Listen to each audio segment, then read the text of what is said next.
Hey everyone, how are we all doing? My name is Trevon from FreeStudioTime101.com, and right now I'm about to show you how to clean up your vocals in a mix, get rid of the muddiness, the harshness, in order to get your vocals to sit really nicely inside of a mix. So let's get down to it.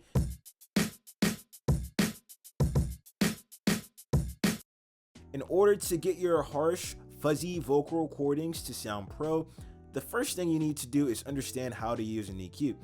So an EQ or equalizer is an audio plugin that allows us to balance the frequencies of our vocal recordings. When used correctly, this gives our vocals presence and clarity in a mix, and when used incorrectly, it can also destroy a mix. So it's imperative to break down each frequency range so you understand how to properly identify the problems you're experiencing in your vocal recordings. So I'm going to break down each frequency range and what it does. The 60 through 160 hertz frequency range, or low end, is where a lot of the muddiness and bass of our vocal lies. The 250 hertz through 600 hertz range, or low mid, is where a lot of our boxiness, body, and depth lies. From 600 hertz through 2000 hertz is where the fundamental frequencies of our vocal lie, providing tonality and character. High mids are where you find a lot of clarity and sometimes harshness and definition. The high end is responsible for shimmer, glam, and a detailed clarity in a mix. So I've explained to you the frequency ranges that we need to be looking out for, what we need to be looking out for inside of these frequency ranges. I explained to you what an EQ is doing. Let's get to using an EQ. So this is a song I recorded a few weeks ago. Let's go ahead and get it mixed. I'm gonna show you a little piece of it, and we're gonna get down to the nitty gritty, see what needs to get worked on here. Hush and breathe. I don't ever wanna make you feel like you should run from me. And the person I'm becoming, I just can't believe. But I don't ever wanna make you feel like you should run from me. Don't run from me. So after hearing that, there's a few things I can hear that I obviously need to get taken care of. Number one, low end. In any song you record, always be sure to remove the low end with the high pass filter to ensure no muddiness is overpowering the rest of your vocal frequencies. So let me open up my EQ. So let me add a high pass filter for my low end, make sure it's flat. Squeeze that down a little bit. All right, so when cutting out your low end, you always want to make sure to be cutting out anywhere from 60 through 160 hertz. That is where you'll find your sweet spot. And when I say the word sweet, well, the phrase sweet spot, I'm referring to the point where it sounds like you're not taking too much from the low end, but also it's not too little. And that sweet spot for me is the 130 hertz range from 140 hertz.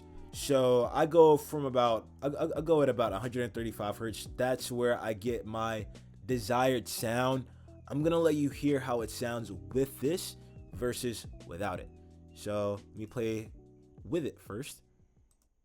Hush and breathe. I don't ever wanna make you feel like you should run from me.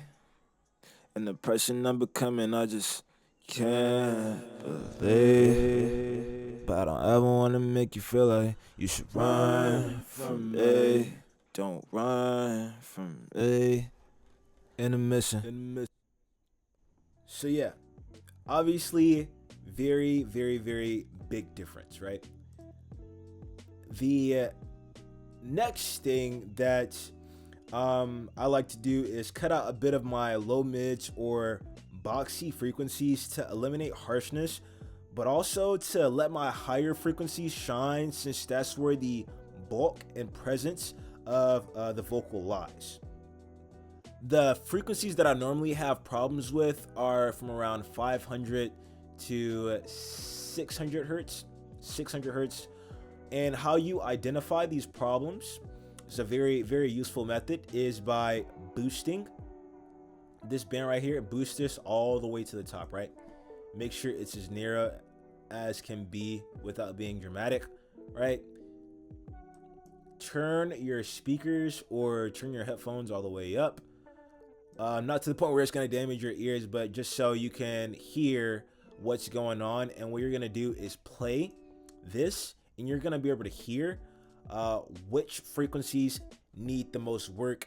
And whenever you figure out which frequency needs that work, you're going to cut it out. Hush and breathe. I don't ever want to make you feel like you should run from me.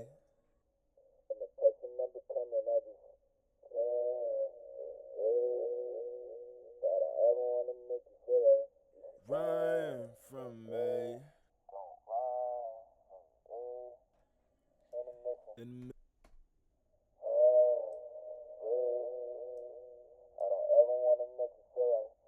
Run from me.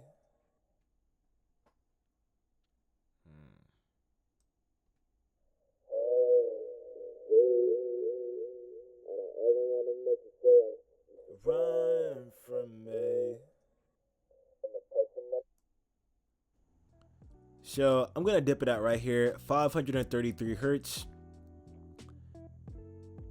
And also remember, whenever you're cutting any frequencies, make sure to cut narrow, and whenever you're boosting frequencies, make sure to boost wide.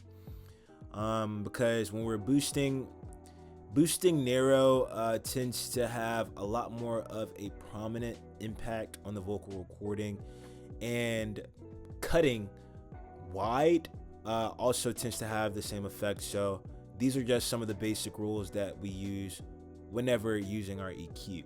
So another thing that you also want to keep note of is whenever you cut, make sure you're never cutting more than 2 decibels of gain. Any more than that is just overkill. You're going to be taking way too much from the vocal, and that's not what we're trying to achieve here. We're trying to strive for balance, and doing any more than that is just absolutely outrageous. So I honestly don't even like to go over 1.5. So let me go. What was that? 33. Let's go 1.5. I like my Q to be at about 4.9. Actually, let's go about 3.4. And let's see how this sounds. Show it at that frequency. Hush and breathe. I don't ever want to make you feel like you should run from me. And the person I'm becoming, I just can't believe. But I don't ever want to make you feel like you should run from me. Don't run from me. In the midst. So the next thing I like to do is use more subtractive EQ on the high mids to remove any harsh frequencies I can find, since the mid-range can present a lot of issues with clarity. I usually find the harshest frequencies in this vocal range. Let's go ahead and adjust it. Let's see how the 2000 through 25. Let's see how the 2 through 3000 hertz range sounds. And how we moving forth with these bad decisions. Bad decisions. Take me. I fucking miss it. I fucking miss it.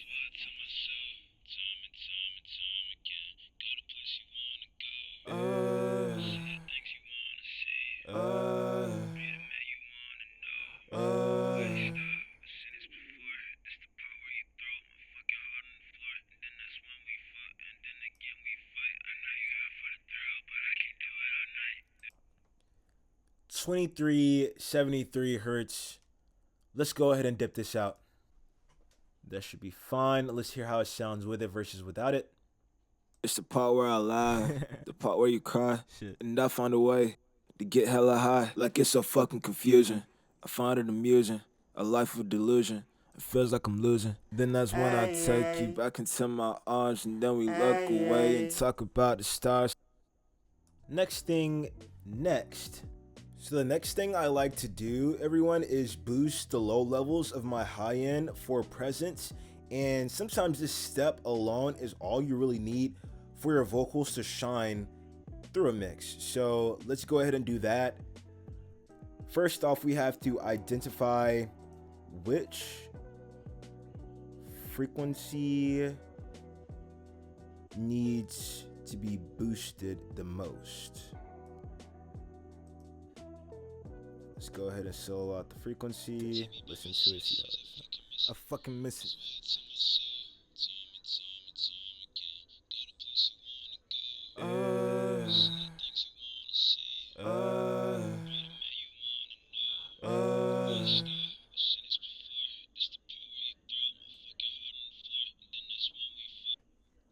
I like this 3379. All right, everyone, remember, never go over 2 decibels of gain reduction or makeup gain as far as adjusting the frequencies for your EQ, and also make sure to cut narrow and boost wide. It's very important. So we're at 1.5. I like that. Let's hear how it sounds with it versus without it. Intermission. How we moving forth with these bad decisions? Take me back about 4 years, I fucking miss it. Take me back about 6 years, I fucking miss it. That's why I tell myself, time and time again, go the place you wanna go, see the things you wanna see. All right, so last thing for us to do, everyone, is add a bit of gain to the high end, and I'm going to show you how to do just that. Very simple, the simplest part of the EQ process, in my opinion. So first off, we need to figure out which frequency will give us that shimmer glam effect. Let's get it.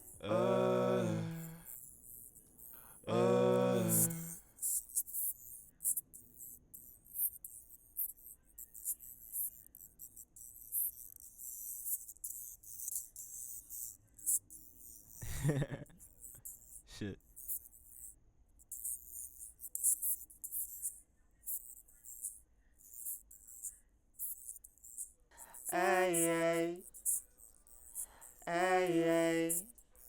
Saw something burn so bright, but yeah. All right, everyone, and that was it. Let's see how it sounds with it versus without it now. I'm going to start from the top. Hush and breathe. I don't ever want to make you feel like you should run from me. And the person I'm becoming, I just can't believe. But I don't ever want to make you feel like you should run from me. Don't run from me. Intermission. How we moving forth with these bad decisions? Take me back about. And that is a basic EQ session for you all to go over and get better. Now, if you want to learn everything I just mentioned in detail and the free step-by-step guide I use to mix my clients' vocals with stock plugins, and yes, I'm talking about the plugins you have in your DAW right now, click the link below in my description and I'll show you how to do just that. But all right, everyone, I hope you have got a lot of value out of this one. I'll catch you next time.